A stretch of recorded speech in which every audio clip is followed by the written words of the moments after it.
What is up, guys, and welcome back to the channel. Now in today's episode, my good friend Princy from Texas is stopping by. He's actually got a business trip up north, so he's taking a pit stop over here, and he has not seen or driven the Civic Type R FL5. So we're gonna go ahead and toss the keys over to him, get a first-person perspective, and get his overall thoughts on the Civic Type R. So without further ado, let's go ahead and take a ride with Princy. Alright, yeah, this is, handles really smooth. Alright, so what's your first impressions? You've only gone like 800 miles so far. 45, yeah, it's definitely tight. Like that steering is tight. Yep. And there's also adjustments on there with like sport and comfort and stuff. I think. This is pretty comfortable. It's pretty smooth. It's not very bumpy. So the low profile tires and the I guess the dampers on full soft is pretty comfortable ride. What do you think about the brakes? Yeah, pretty tight. Yeah. Just gotta find the right adjustment. Right. About the steering wheel. Steering wheel feel good? Oh yeah, it is tight. A lot of them with this truck. Yeah, give him some space. Yeah. Yep. It's pretty quiet, for I guess the engine unless you rev it, but it's not like annoyingly loud when you're just idling. Right. It's not like a race car. Yeah. I think the Integra Type S has a louder exhaust than this, supposedly, so there's no like crackle and pops with this thing. There you go. Alright, at 47, I'll slow it down. So what about like visibility? Yeah, it's good. Yeah, I just wish the seats could be raised a little bit higher, because like this would be perfect for me. I guess if you're over 6 feet tall, not an issue. Like this one, I can see it was just like another inch more, then I can see. So what about like this piece right here? Is this in your way? No, it's the steering wheel. Steering wheel, okay. Yeah. Okay. But if I'm here, then I can see the hood. I can see the blue hood. Like this, I can't see all the way down. Maybe we could have adjusted the steering wheel, but once we get to a stoplight, we'll adjust the steering wheel. That's true. You can lower the. I think the steering wheel goes up and down, and actually telescopes too, forward and backwards. My voice is probably gonna sound bad in this video. Still going over this sickness here. Yeah, I like how it tells you what gear. Like there's no chance of being in the wrong gear. That's true. Yeah. Yeah. But and with mine, every once in a while, like because my first gear in reverse, it's reverse and then first. So I might, if you hit it too hard accidentally, it's like you're in reverse. Like, oh crap. Mm-hmm. Like maybe once a year that happens to me. Like, and then it beeps really quietly. It has a beep if you're blasting the music. You don't hear that beep, and then you go and like, oh, sure, it might scare the crap out of whoever's behind you when you see the reverse lights.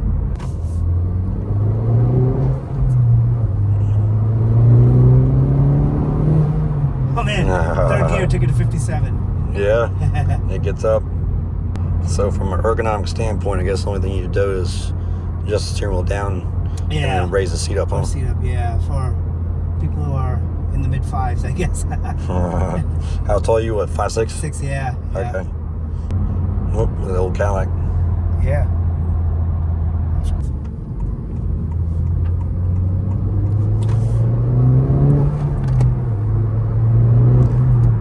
What about like the visibility of the side windows? Oh yeah. With the window tint, is that good? Oh yeah. Definitely have good visibility on the side. Yeah, it's got a 7,000 RPM red line. That's pretty sweet.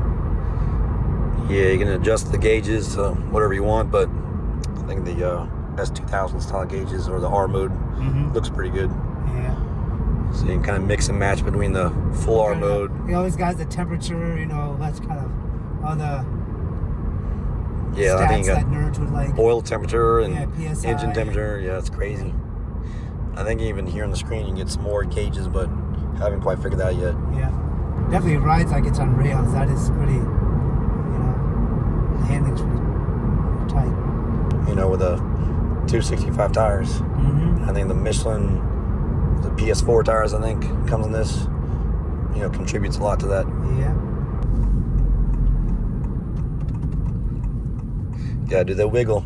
Yeah. Make sure you're out of gear. Yeah. You know that.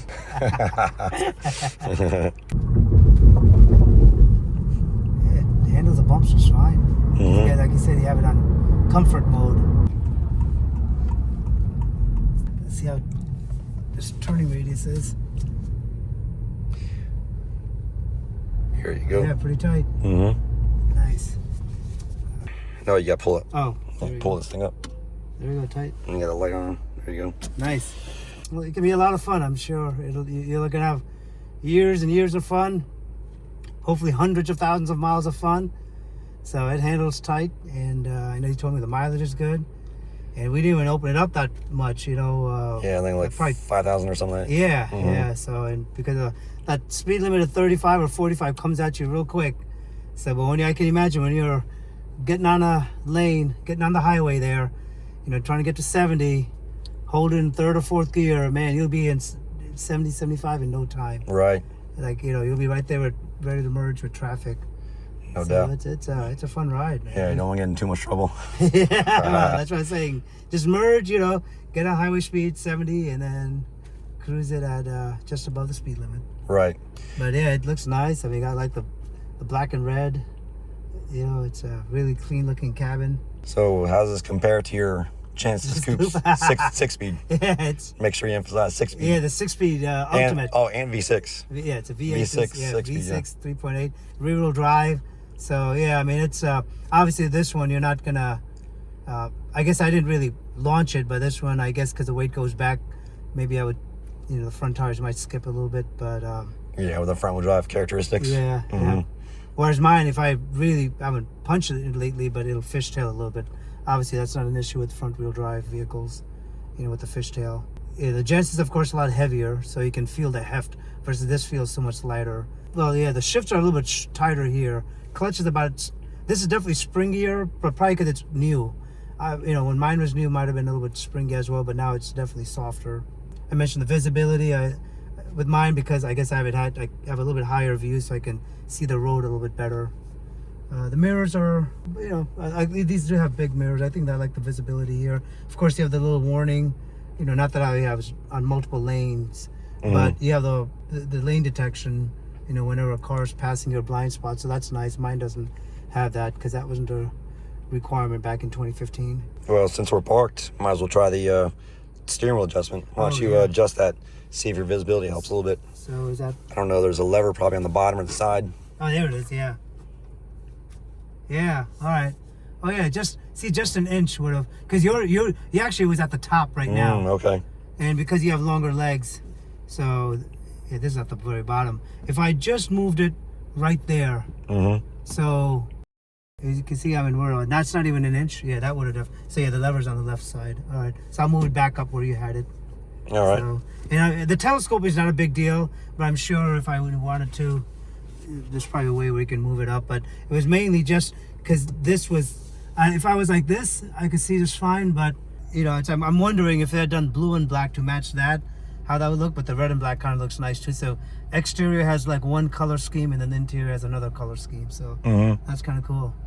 Oh, thank you, sir. So, like, color-wise, what do you think? Should I have gotten white or black No, or red? no, I like the blue. Yeah. The blue. All right, thank you. Yeah, so it looks like it looks nice, and the blue and black on the outside, and then the red. You know, it's interesting, but I like the black and red stitching. So, all right, Kevin. Well, I'll let you take the wheel again. But thanks for the test drive. I know those are hard to come by, but it was fun. Congratulations again on the. I'll give you a handshake. There we go. Here we go. On your vehicle. So best wishes. I think you made the right choice. I know it's your birthday gift to yourself, and like you said, YOLO. So yeah, many years and many thousands and hundreds of thousand miles of enjoyment. All right. Well, I'm glad you liked it, and and happy modding. I know that's what you do. So thank you. We'll try and keep it light. You know, maybe get the Genesis badge. That's one badge. There we go. The Genesis wing, yeah. The wings, yeah. Inside joke with the Hyundai owners. Yeah. Hyundai, Honda, you know, yeah. Some people think they're the same. All right, well, I'll let you take the wheel and kick it back to the casa. I'm glad you liked it. Yeah. All right, have a safe drive back to Texas. Yep, thanks. Yep. All right, thank you. Alrighty guys, that wraps up today's video, and I believe that the FL5 Type R was well received by my friend Princy. Now, since I've known Princy, he's had a pretty good selection of vehicles: a DC2 Acura Integra, a DC5 Acura RSX, and now a Hyundai Genesis Coupe 3.8 with a 6-speed transmission. So a pretty good variety of vehicles right there. 2 front-wheel drives, a rear-wheel drive, and now back down to a front-wheel drive test drive.